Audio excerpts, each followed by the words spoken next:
34-year-old Dallas man, owner of a modest street coffee cart, has found himself at the center of an extraordinary story that began with an unexpected visit from a billionaire and ended with an investment that transformed his life. For 5 years, Daniel Brooks stood behind his small cart on the same windy street corner in the city's business district.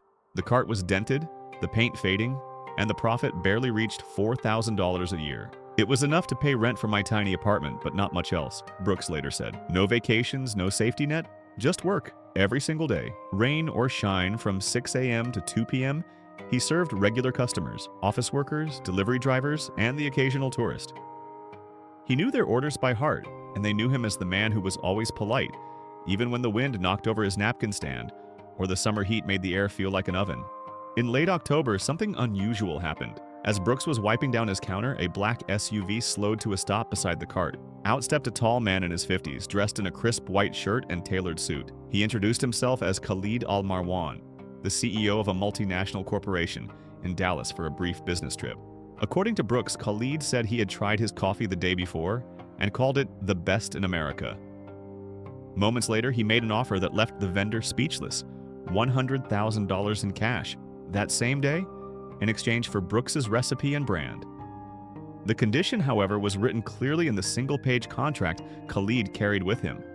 Seller relinquishes all rights to the name, brand, and recipe in perpetuity. If Brooks signed, his coffee cart, his brand, and the identity he had built over years would be gone forever. "It wasn't just a recipe," Brooks said.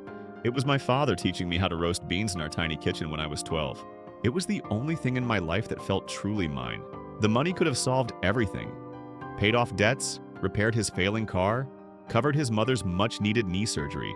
Most people, he admits, would have signed on the spot. Instead, he slid the contract back across the table.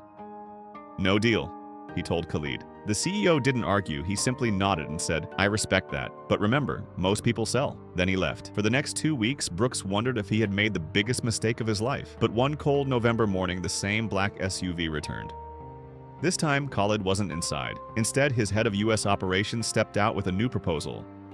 Invest the same $100,000, but allow Brooks to keep his name, recipe, and full ownership. Today, Mariposa Coffee is no longer a one-man cart. It's a bustling 2-story cafe in downtown Dallas, with lines that wrap around the block during morning rush hour.